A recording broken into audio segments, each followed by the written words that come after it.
It is the worst nightmare of the Secret Service. An attack on the President of the United States while he's traveling. Hidden beneath this manhole cover is a bomb that went undetected, and it can be triggered remotely. Just seconds from now, the presidential motorcade will be passing over exactly this spot.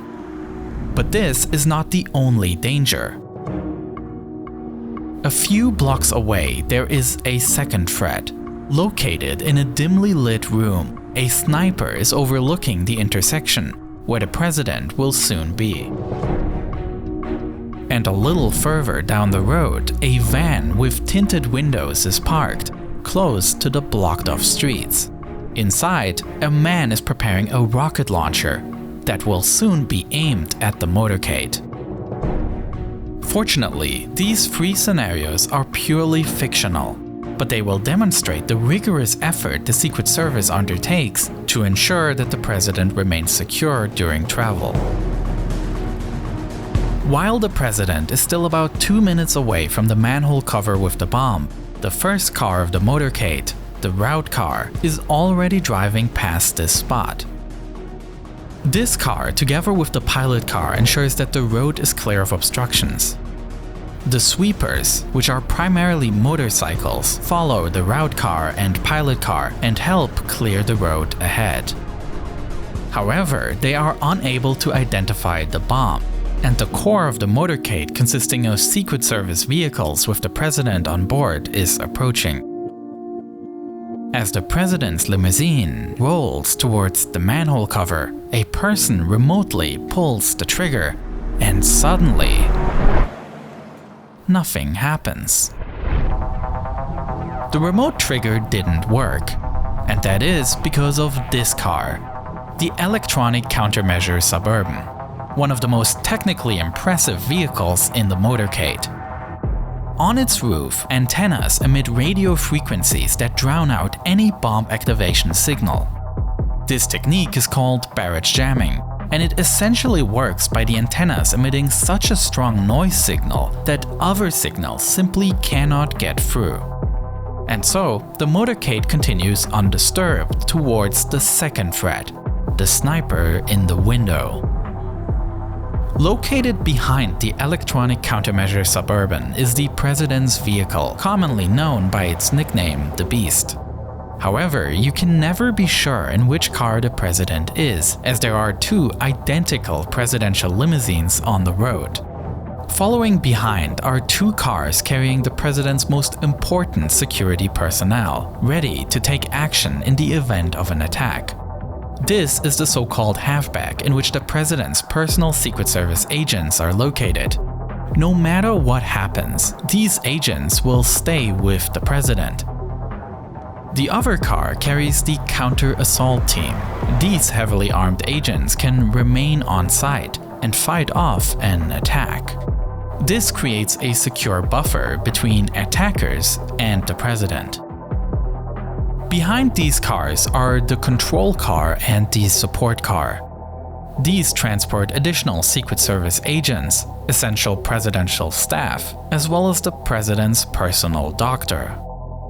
But unknown to any of them, they are currently approaching another threat, as the motorcade arrives at the intersection the sniper has scouted out. The fact that there are two identical cars makes it difficult for the shooter, but unfortunately he catches a glimpse through the glass, aims, and pulls the trigger.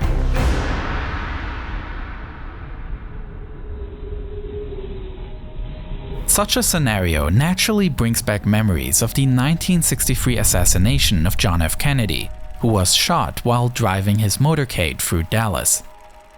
Since that time, the presidential limousine has undergone many changes. Kennedy's car was a specially modified 1961 Lincoln Continental. Unfortunately though, only a few of the adjustments made were related to security improvements.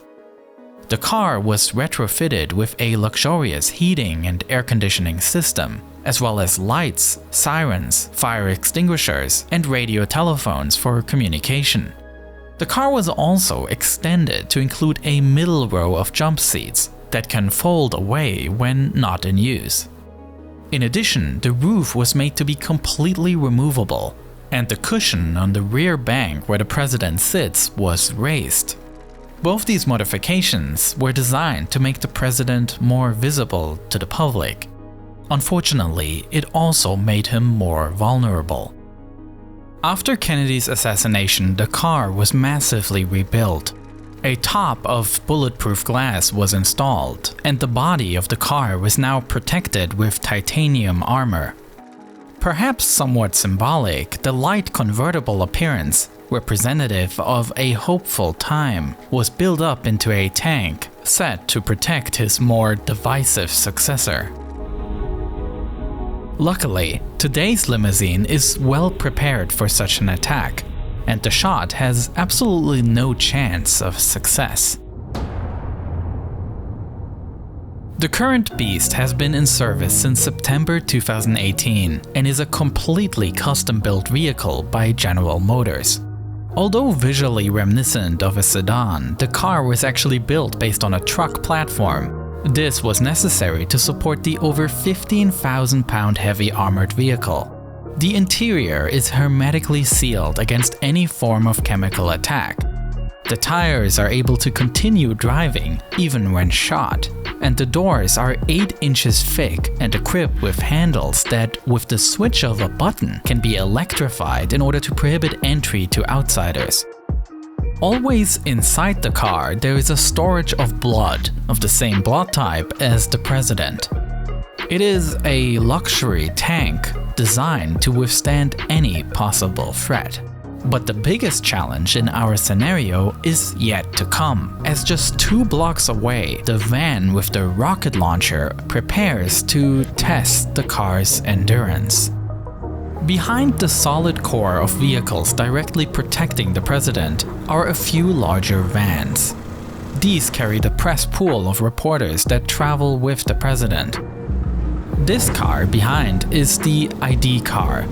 It functions as the motorcade's communications hub, relaying information between the different vehicles and identifying problems early on.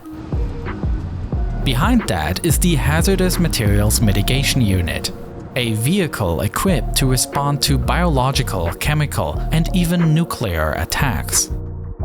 It carries the necessary equipment and personnel to treat the effects of such an attack effectively. This is the so-called Roadrunner, recognizable by the antenna above the roof. This car is the mobile communication hub of the motorcade, ensuring that the president is fully operational at all times. The car provides satellite and internet communications, and it feeds a direct encrypted link to the Pentagon, allowing the president to hold secure phone and video conversations even when en route. At the back of the motorcade, a local ambulance will follow, just in case anything happens. And signifying the end of the motorcade are the so-called rear guards, local police cars that make sure that no other cars drive into the motorcade from the back.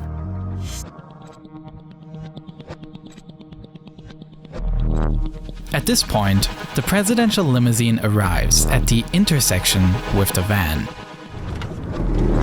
Quickly, a man jumps out and aims the rocket launcher directly at the limousine. For this case, the presidential limousines and the electronic countermeasure vehicle are equipped with smoke grenades. As soon as they are triggered, the cars disappear in the smoke, preventing a clear line of sight. This so-called infrared smoke screen is composed in such a way that it conceals the heat signature of objects. That means that even more complex guided missiles would not succeed in tracking the target. Meanwhile, the Beast flees the scene. The presidential motorcade is a highly thought-through system. Although the enormous number of cars may seem a bit arbitrary at first glance, a closer look reveals that the different vehicles all fulfill different tasks and together function as a White House on wheels. Though it's probably fair to say that besides justified security concerns, there's also some element of projecting power at play here. And if you have a friend or a family member who is interested in smart, highly produced documentaries and shows, then this December we are offering a very special gift card with which you can gift someone Nebula access for a lifetime. So please make sure to check out Nebula, and thank you so much for watching this video.